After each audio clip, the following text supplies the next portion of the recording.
Voilà, mes amis, on continue notre cours sur les Mahamarim du Rabbi de Lubavitch.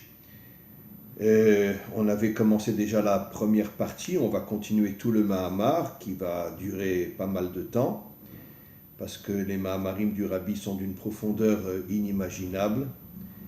Et on est maintenant dans le chapitre 3. On avait parlé, la première partie, on avait parlé du shofar, le son du shofar à Rosh Hashanah.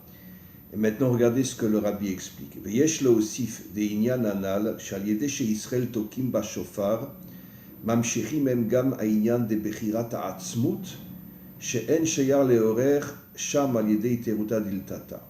Le Rabbi dévoile ici quelque chose d'assez incroyable. Quand on sonne du shofar à Rosh Hashanah, on dévoile la atzmut, ça veut dire l'intériorité de Dieu. Et c'est une chose qui est impossible de faire dans les actions que l'on fait, même lorsqu'on accomplit les commandements divins, ou même lorsqu'on fait des actions propres dans notre travail ou dans d'autres choses. Il est impossible de dévoiler la atzmut, l'intériorité de Dieu. Alors bien sûr, ce sont des choses extrêmement compliquées à comprendre. Qu'est-ce que ça veut dire l'intériorité, l'extériorité de Dieu? En vérité, n'oublions pas que le shofar, c'est un son. Ce n'est pas une parole. Et on sait très bien que quand un homme parle, il y a deux choses qui se dévoilent. La parole qui est extérieure et le son, c'est-à-dire ce qu'on appelle le kol en hébreu, qui est l'intériorité de la parole. Exactement comme l'âme qui est l'intériorité du corps. Et comme aussi une autre chose, on sait très bien que le Oraganus, la lumière cachée, est cachée dans l'extériorité dans ce monde, dans ce qu'on appelle la matière.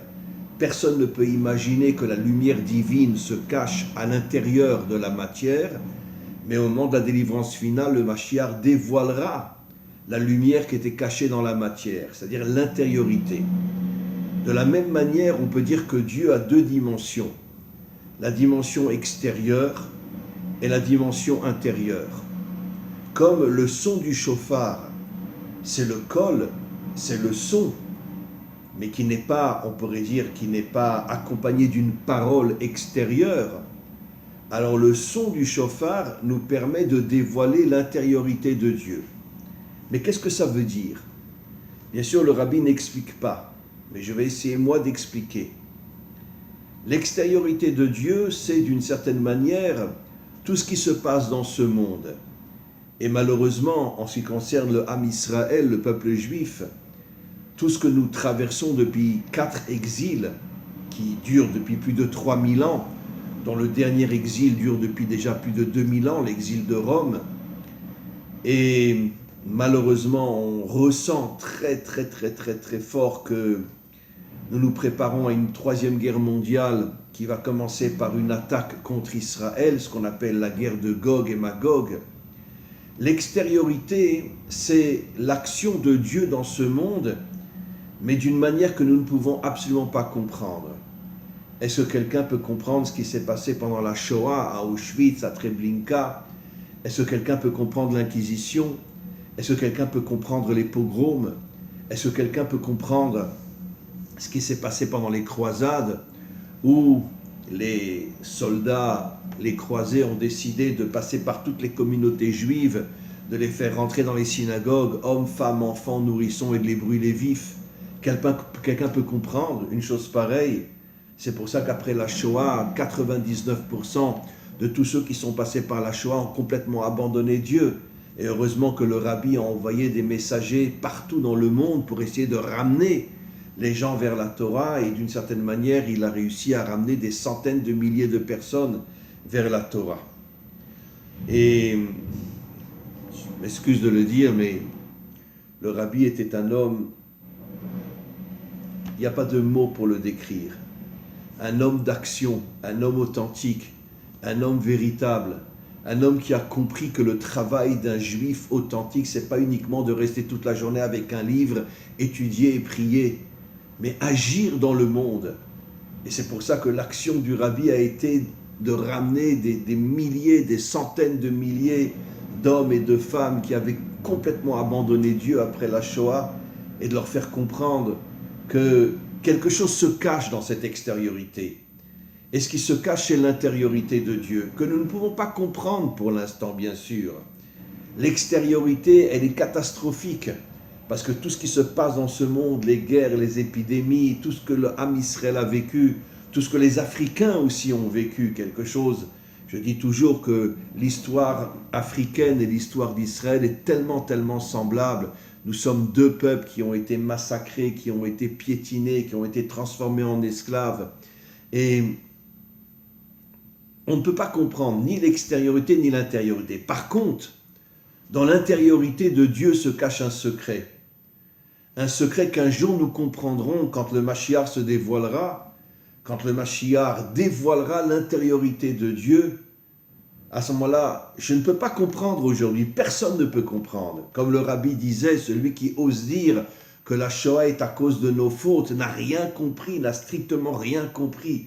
La Shoah nous dépasse complètement, elle n'a rien à voir avec nos fautes, c'est quelque chose que personne ne peut comprendre. Mais un jour, le Mashiach dévoilera l'intériorité de tout ce qui s'est passé dans notre histoire, ainsi que tout ce qui s'est passé dans le monde.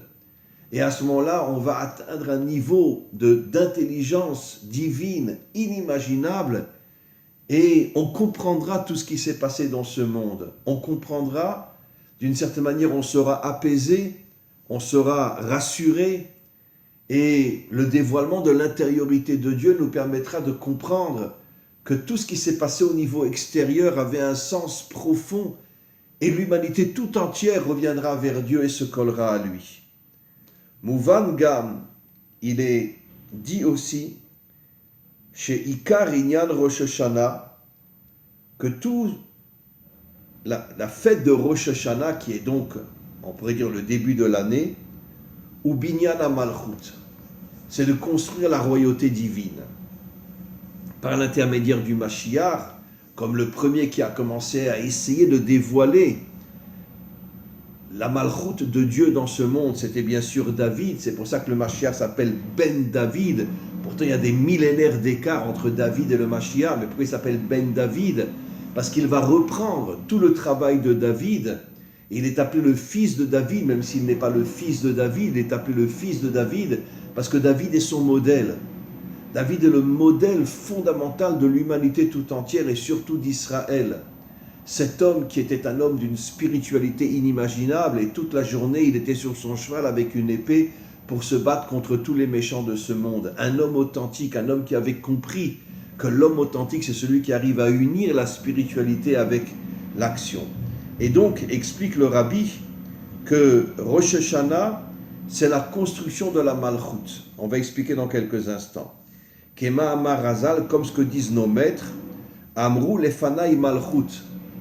Dites devant moi, il y a dans la prière tout un passage qui parle de la royauté de Dieu, parce que je veux que vous dévoilez ma royauté, que vous dévoiliez ma royauté dans ce monde.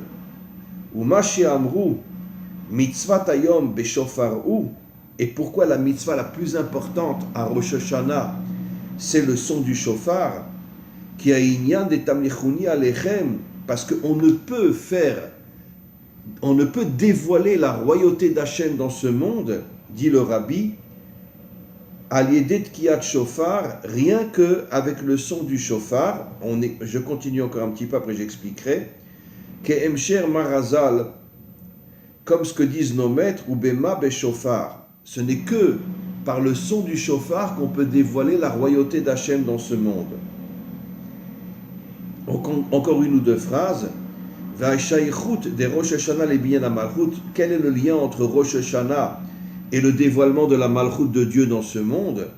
Les fiches et Rosh Hashanah, parce qu'à Rosh Hashanah, c'est bien sûr Chidush Maaseh Bereshit, c'est la création du monde.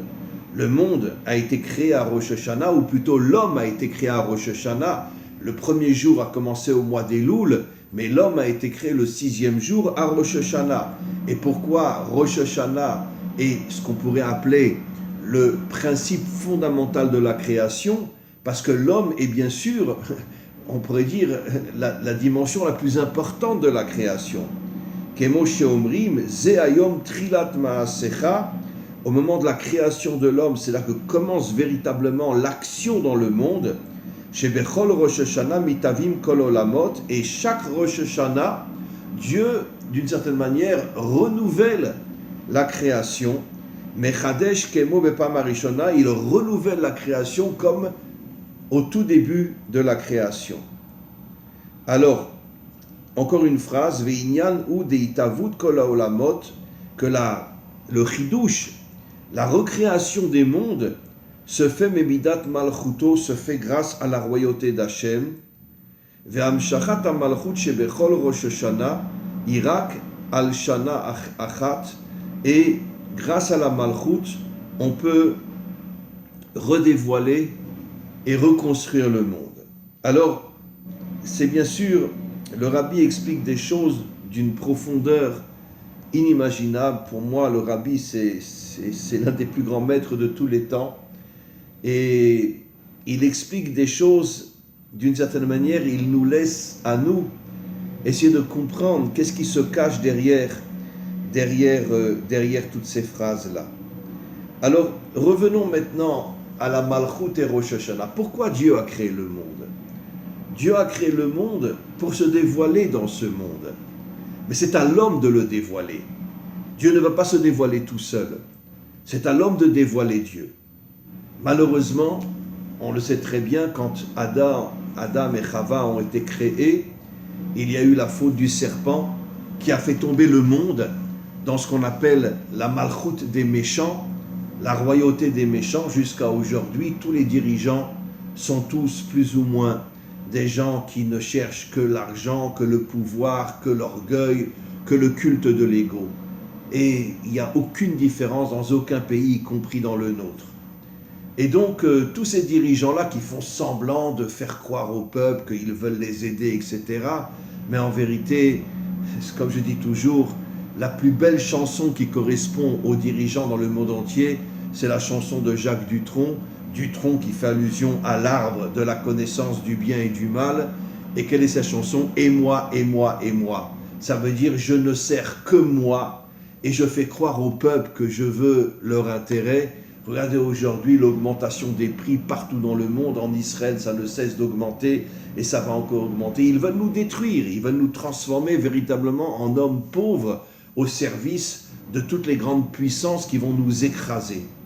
Et donc, aujourd'hui, finalement, tout ce qui se cachait derrière les dirigeants commence à se dévoiler aujourd'hui. Et Dieu a créé ce monde pour dévoiler sa malchoute. Pour dévoiler sa malchoute. Mais comme je l'ai expliqué, il y a eu la faute de Adam qui a, d'une certaine manière, pris la malchoute, la royauté d'Hachem, et l'a mis entre les mains des méchants. C'est ce qui s'est passé. Depuis la faute de Adam, tous ceux qui dirigent le monde sont des méchants. Il y a eu bien sûr quelques exceptions, le roi David, encore une ou deux exceptions dans le peuple juif. J'imagine dans le monde aussi, il y a eu quelques hommes qui étaient des hommes authentiques, mais bon, on peut les compter sur les 5 doigts de la main. 99,9% de tous les dirigeants sont de véritables crapules. Et donc, la royauté a été prise de Dieu à cause de la faute de Adam et a été donnée aux méchants. Mais c'est exactement la séparation entre l'âme et le corps. Qu'est-ce que Dieu dit à Adam? Si tu manges de ce fruit, bon, ce sont des codes, bien sûr, c'est pas à prendre à la lettre, mais si tu manges de ce fruit, tu vas mourir. C'est quoi la mort? La séparation entre l'âme et le corps. D'une certaine manière, la séparation entre Dieu et ce monde. De la même manière que l'âme se sépare du corps au moment de la mort, Dieu a été séparé de ce monde. Et tout le travail de l'homme, et ça sera surtout le travail du Mashiach, c'est de ramener, de reconnecter l'âme au corps d'une manière éternelle et de reconnecter Dieu à ce monde. Parce qu'aujourd'hui, on vit dans un monde catastrophique, dans un monde où les dirigeants font tout pour aujourd'hui officialiser toutes les cochonneries qu'il y a dans ce monde, quelque chose d'absolument inimaginable. La débauche, la corruption, l'idolâtrie, etc. C'est quelque chose d'absolument incroyable. Et donc je continue. Qu'est-ce que, après il dit qu'à Rosh Hashanah, il y a une itratchout, il y a un renouvellement du monde. Ça veut dire quoi? Ça veut dire qu'à chaque Rosh Hashanah, Dieu essaye de renouveler les hommes de leur redonner de nouvelles forces pour qu'ils comprennent que tout le travail de l'homme dans ce monde, c'est de dévoiler la royauté de Dieu dans ce monde. Malheureusement, ça fait des millénaires que même si Dieu essaye de renouveler le monde, on peut compter sur les 5 doigts de la main les hommes authentiques qui reçoivent ces forces en eux, mais ils sont tellement minoritaires que comment voulez-vous qu'ils se battent contre le monde entier? Comme on le sait, nos textes disent que le Mashiach ne va pas se battre seul contre l'humanité tout entière. Il va monter une armée avec des centaines de milliers de soldats, dont, encore une fois, je me répète, la majorité des soldats qui seront dans l'armée du Mashiach seront des non-juifs, c'est-à-dire la reconstruction des 70 nations adamiques, qui sont des hommes incroyables. Les adamiques sont des gens absolument incroyables. Moi-même, j'ai des milliers d'élèves adamiques dans le monde, mais je ne peux pas en parler parce que si j'en parle, je pleure, tellement ce sont des gens exceptionnels, des gens incroyables, des gens inimaginables. Aujourd'hui, ce sont des individus qui se réveillent partout dans le monde. Mais le Mashiach va reconstruire les 70 nations adamiques qui se lieront à Israël. Il y aura une unité parfaite entre Israël et les 70 nations. Et à ce moment-là, le Mashiach partira en guerre contre tous les méchants de ce monde. Le Mashiach ne va pas partir seul.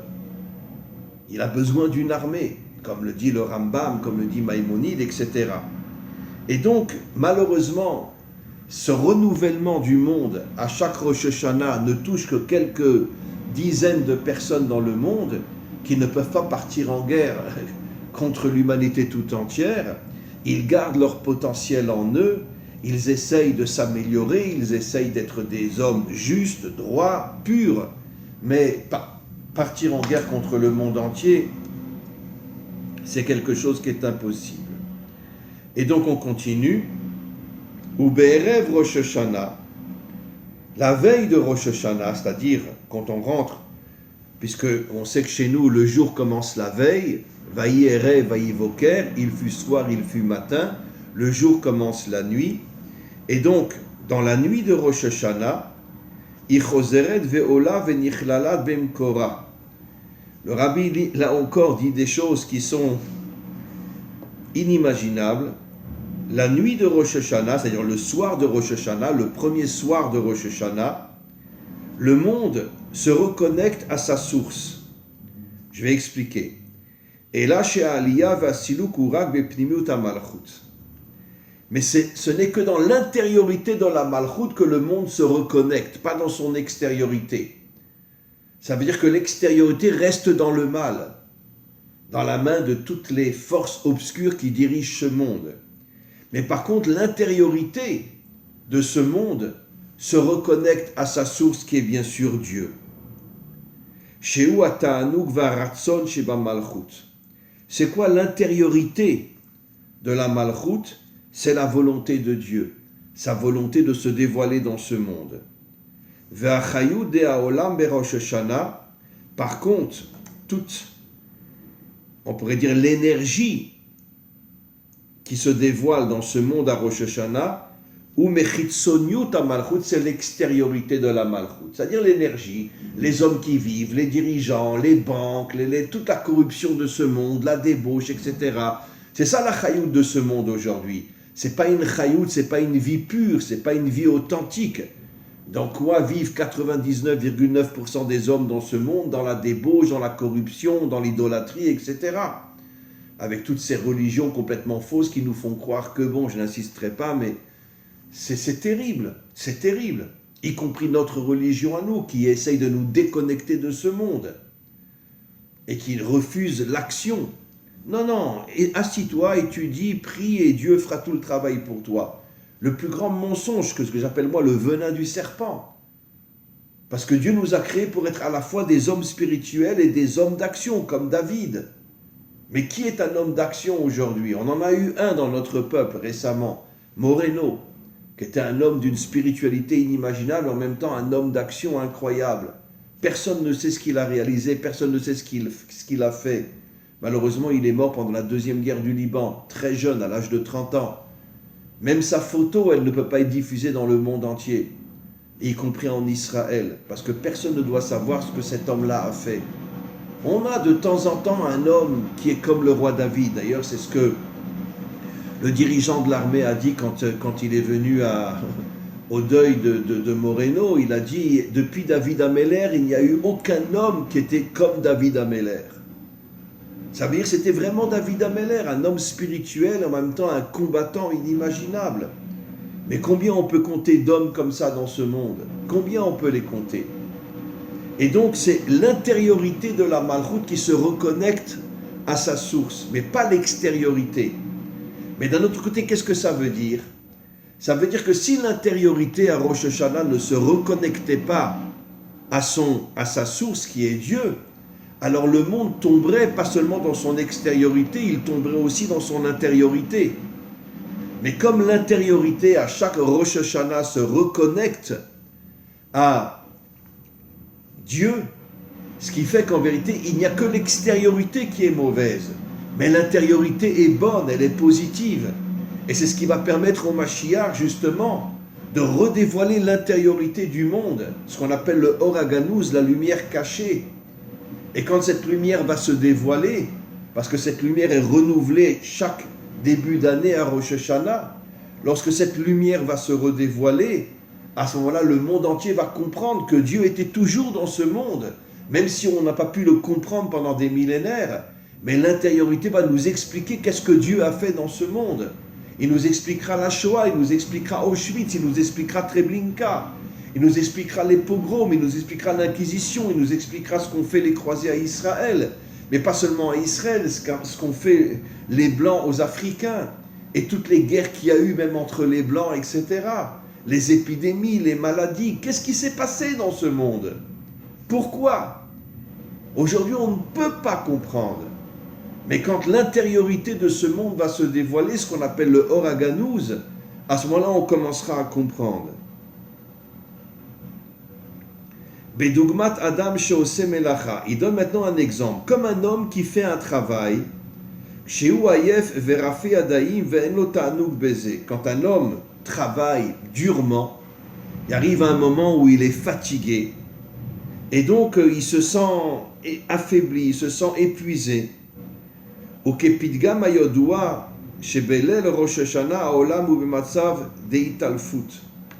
Dans son extériorité, le soir, le premier soir de Rosh Hashanah, le monde est dans l'obscurité, puisque c'est la nuit, mais il est aussi dans une situation d'amertume énorme. Parce que lorsqu'un homme authentique ouvre les yeux et d'une certaine manière voit tout ce qu'il a traversé dans l'année précédente, il se dit mais c'est pas possible, mais comment qu'est ce monde? Et je parle d'un homme authentique, un homme qui ne reste pas uniquement dans la prière, un homme qui comprend mais comment vit ce monde, et ça le touche très très très fort dans son extériorité, pas dans son intériorité. Et il se pose des questions, mais comment, mais où va le monde? Mais comment c'est possible que le monde soit dans une situation à ce point catastrophique? C'est pour ça que Dieu dit, essayez de me dévoiler comme roi de ce monde pour que je puisse chasser, avec vous bien sûr, tous les malfaiteurs de ce monde, toute la corruption de ce monde, que ce monde redevienne un monde pur, un monde droit, un monde juste. Que l'on puisse agir avec la volonté de Dieu.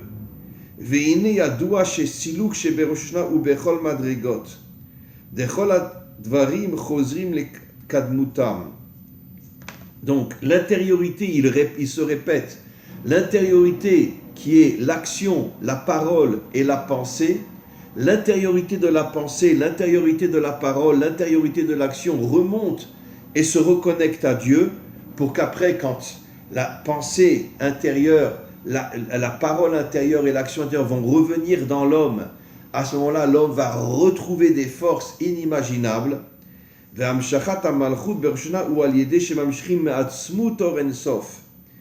Et toute l'intériorité se connecte à l'infini de Dieu.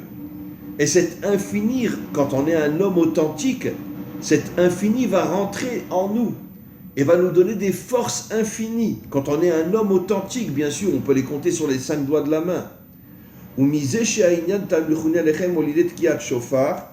Encore une fois, c'est grâce au son du shofar qui représente l'intériorité du monde qu'on se connecte à l'infini de Dieu et après ses forces reviennent en nous quand on est un homme authentique.